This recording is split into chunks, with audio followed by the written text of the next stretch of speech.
नमस्कार, आप देख रहे हैं न्यूज एक्सप्रेस भारत और मैं श्रुति।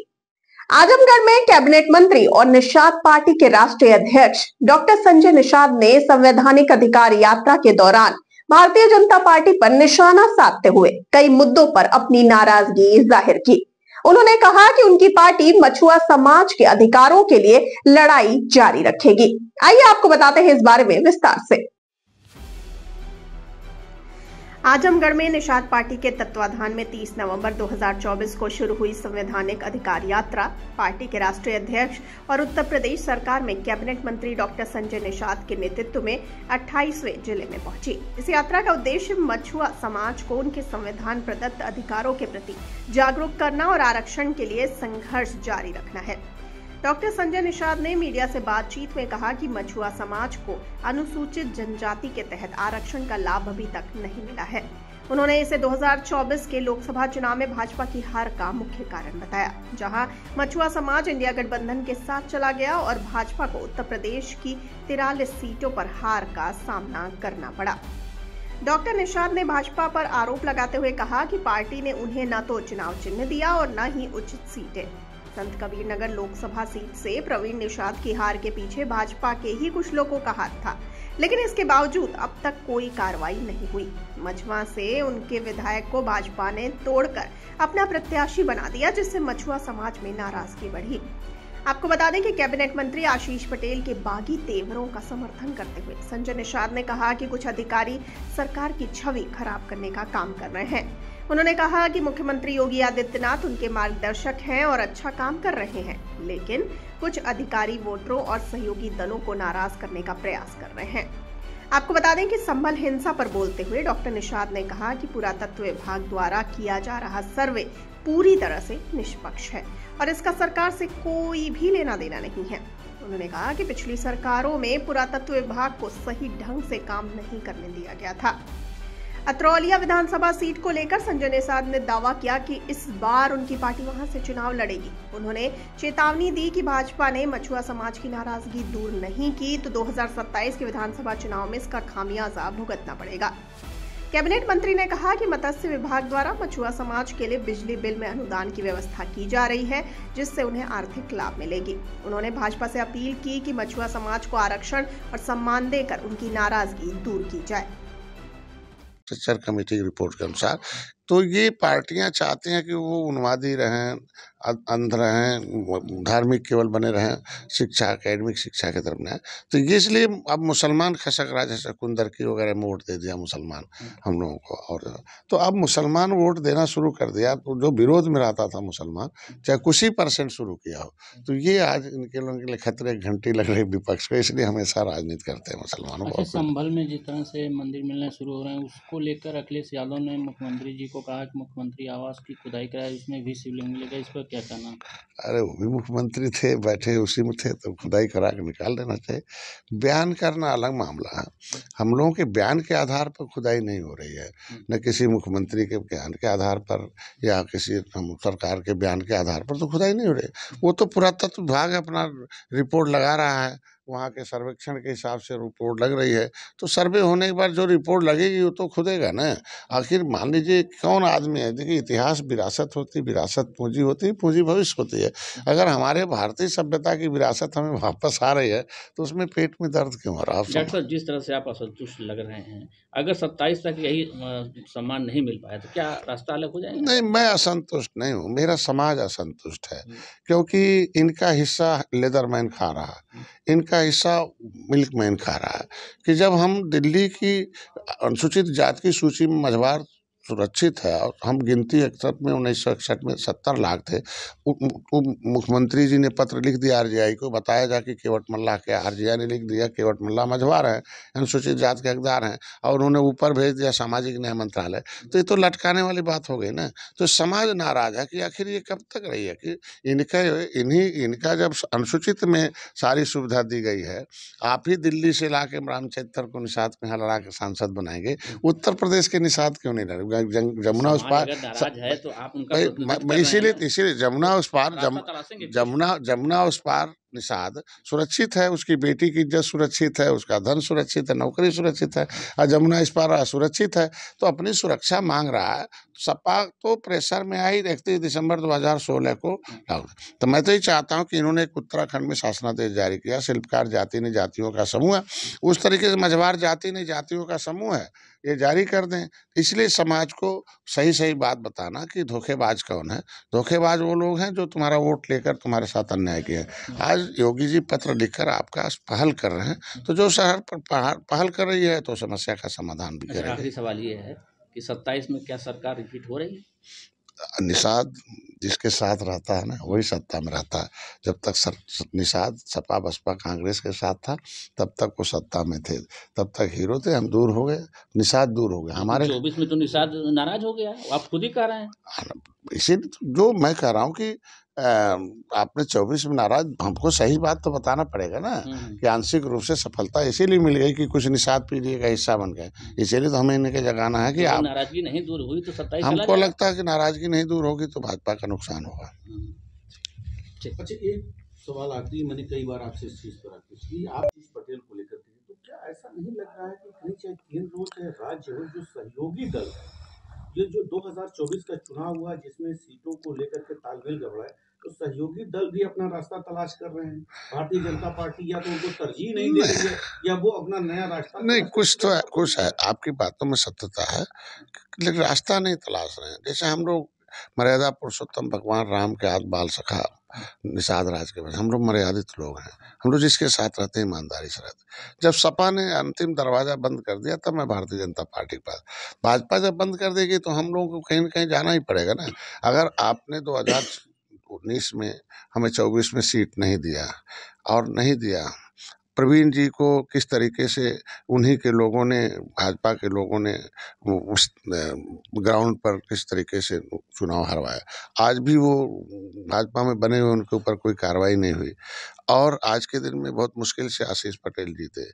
जो हमारा एक विधायक था मझवा में, विनोद बिंद, उसे भाजपा में ले गए और उसे लड़ाया गया भाजपा के चुनाव चिन्ह से।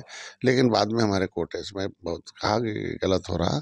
तो ऐसे में जब आप सुंबल नहीं देंगे, आप हमें सीट नहीं देंगे, तो निषाद तो भाई अब जगा हुआ ना, वो कहाँ वोट देगा, तो नुकसान तो हुआ ना। इसलिए बनारस के चारों तरफ जो निषाद थे, बिंद थे, वो निषाद पार्टी की पूजा करते हैं, झंडे की पूजा करते हैं, अपनी ज़िंदगी अपने इस मिशन को इसलिए खड़ा किए हैं, किसी के सहारे मेरा वकील दिल्ली जाएगा और मेरी वकालत करके मेरा कॉन्स्टिट्यूशन ऑफ इंडिया में हिस्सा लिखा है। बड़ी बात बोल रहे हैं, तो क्या 27 में फिर परिवर्तन कुछ कर सकते हैं क्या? अगर समाजवादी पार्टी दरवाजा खोल दे तो आप घुस जाएंगे? नहीं, समाजवादी पार्टी और बहुजन समाज पार्टी को सब हमारा समाज हम लोग देख चुके हैं। भारतीय जनता पार्टी निश्चित रूप से विचार करेगी कि सहयोगी दलों को अभी तो सम्मान के त्रस्त है, लेकिन जो सीटों का तालमेल है, जिस तरीके से सम्मानजनक सीटें दी थी 2017 में 22 में, तो उसी तरीके से 24 में देना चाहिए था।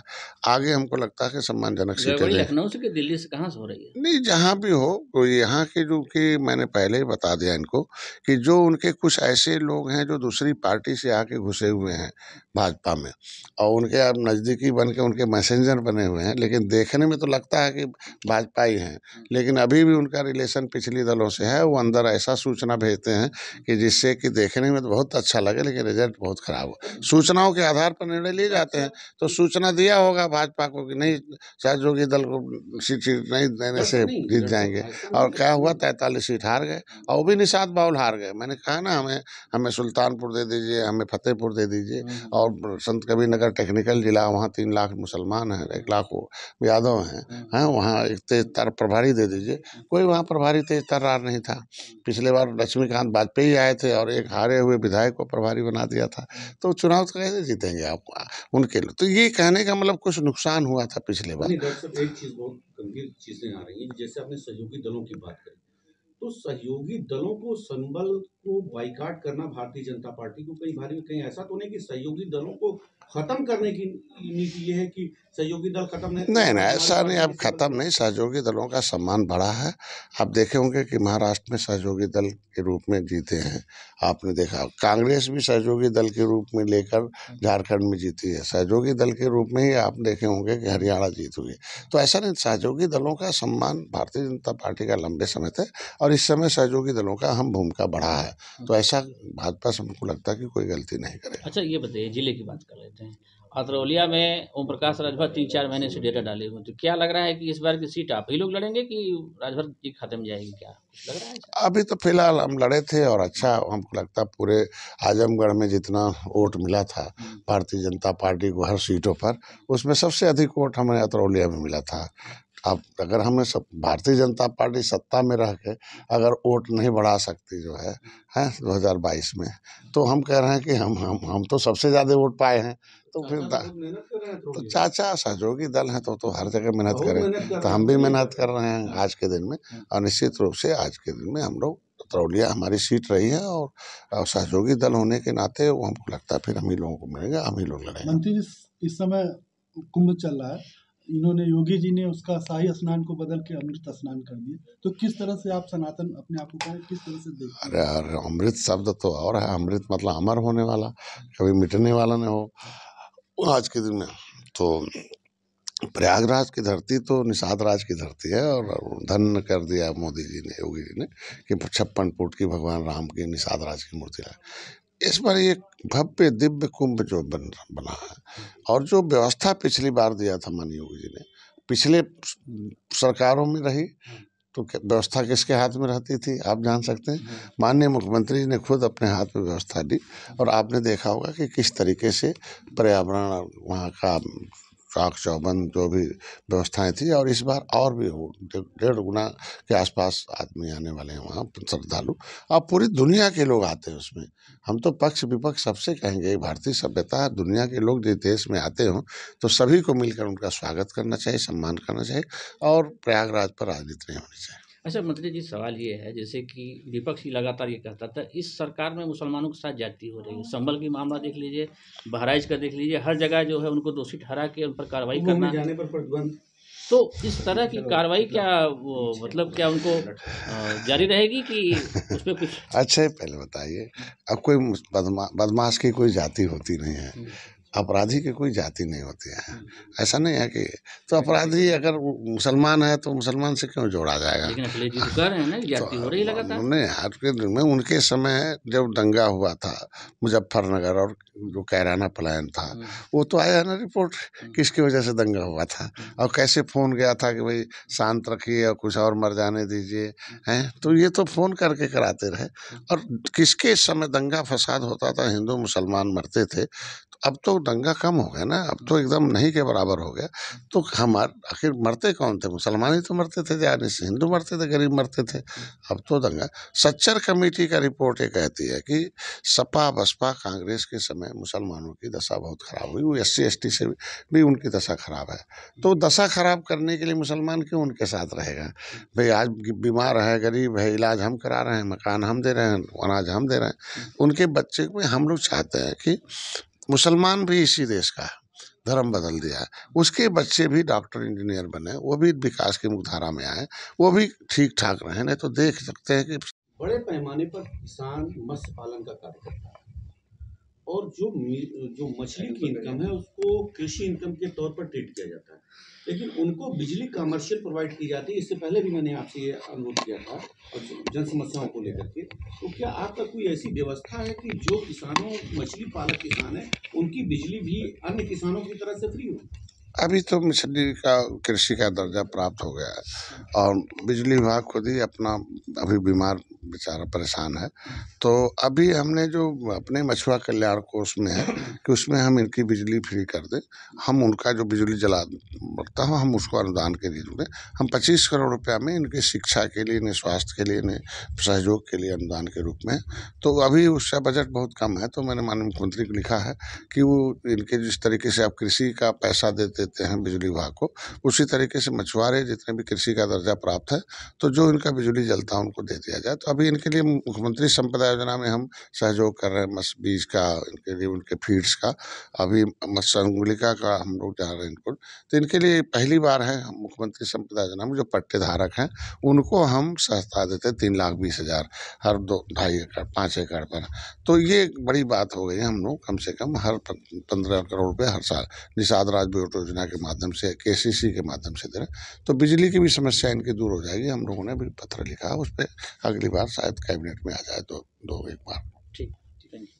मुख्यमंत्री जी अच्छे हैं, सबके अभिभावक हैं और सबके मार्गदर्शक हैं, लेकिन कुछ अधिकारी ऐसे हैं जिनकी छोटी सी मतलब वो ऐसा चीज़ करते हैं जिससे कि वो नाराज हो जाए, वो पार्टी नाराज हो जाए, नेता नाराज हो जाए, उसके समर्थक नाराज हो जाए, नुकसान हो जाए। ऐसा हुआ है, तभी तो 43 सीट हारे हैं हम। नहीं तो हम सब 24 घंटे काम करते हैं, केंद्र में मोदी योगी सारी योजनाएं धरातल पर किया। हारने का कारण तो यही रहा ना। अभी कुछ लोग मिले, इसी कक्ष में कुछ भारतीय जनता पार्टी के कार्यकर्ता हो सकता है, वो आपके भी कार्यकर्ता हो, उन लोगों ने स्पष्ट अभी कहा कि जिस तरीके से भ्रष्टाचार अधिकारियों में है उस पर नियंत्रण नहीं हो पा रहा है, इसलिए हो सकता है कि 27 का नुकसान हो जाए। मैं तो कई बार बोला कि कुछ ऐसे हैं उन्हें चिन्हित किया जाना चाहिए कि अंदर से हाथी से कील पंजा की सोच है और ऊपर से सरकार के साथ हैं, और जब मौका पाते हैं तो ऐसा करते हैं कि जो सपा बसपा कांग्रेस को ही फायदा मिले, और इसके वजह से कुछ पकड़े हुए आते हैं। मुख्यमंत्री को धन्यवाद दूंगा, कुछ ऐसे मामले जैसे संज्ञान में आते हैं तुरंत उस पर कार्रवाई भी करते हैं और सजा भी दिलाते हैं। जैसे बलिया में आपने देखा चौकी बदल दी गई, तमाम सिस्टम से आता।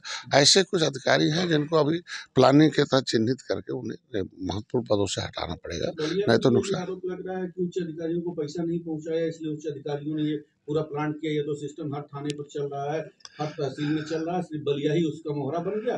जो वो एक बढ़िया चौकी थी वहां से पैसा बड़े अधिकारियों नहीं अभी आपने देखा होगा कि घूस लेते हुए यहाँ सुल्तानपुर में पकड़ा गया तो SDM भी जिम्मेदार, मुझे नीचे कर्मचारी थे। ऐसा थोड़ी हो सकता है।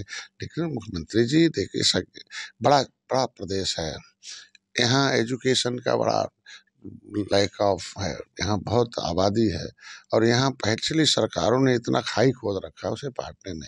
एक तो यहाँ धार्मिक, यहाँ सामाजिक, तमाम यहाँ राजनीतिक दल ऐसे हैं वो जाति संघर्ष करा के, धार्मिक संघर्ष करा के ही जिंदा रह सकते हैं, तो वो ऐसे उभारते रहते हैं। वो अधिकारी उनके हैं, ये पीछे की सरकारों ने। आरोप आपको भी लगता है कि संभल वाली जो मस्जिद विवाद चल रहा है वो भाजपा की कर रहा है, सरकार उसका? नहीं ऐसा नहीं, हमारे हर मंदिर के नीचे मस्जिद खोदी जा रही है। देखिए, पुरातत्व विभाग एक है जिसकी जिम्मेदारी है, वो विभाग ही ऐसे बना है, कॉन्स्टिट्यूशन ऑफ इंडिया ने बना रखा है। अगर पुरातत्व विभाग आज स्वतंत्र होकर अपने काम कर रहा है तो उसमें हम क्यों रुकावट बने भाई? पिछली सरकारों ने से रोक रखा था, इसलिए लोग सोचते थे कि कुछ नहीं है, आज हमारी सरकार करा रही है। करा नहीं, वो विभाग ऐसा है कि जिनको पैसे दिए गए हैं, जिनको बजट दिए गए हैं, जिनके अधिकारियों को कहा गया कि भाई आप स्वतंत्र हो, अपना काम करो, रिजल्ट दो, इस प्रदेश देश हमारी है, नहीं भारतीय संस्कृति हमारा है। तो पुरातत्व विभाग की जिम्मेदारी बनती है ना कि वो जितने भी ऐसे स्थल हैं जो पुरातात्विक उसमें आते हैं ऐतिहासिक रूप से, उसे उजागर करें। तो उसमें सरकार का क्या दोष है? इससे पहले तो आप देखे होंगे कि उसका जवाब माननीय मुख्यमंत्री जी ने सदन में दिया है कि पिछली सरकार ने दंगा कराकर कितने लोगों को मरवाया। हम लोगों ने, वो तो जांच का विषय है, न्यायिक जांच है, दूध का दूध पानी का पानी हो जाए। एक चीज अब जैसे अभी कैबिनेट मंत्री ने मछुआ समाज के लिए बिजली बिल में अनुदान की योजना की जानकारी देते हुए कहा कि उनके विभाग द्वारा इसे लागू किया जा रहा है, जिससे समाज को आर्थिक राहत मिलेगी। आपको इस पर क्या कहना है? अपनी राय हमें बताइए कमेंट सेक्शन में। मुझे दीजिए इजाजत, नमस्कार।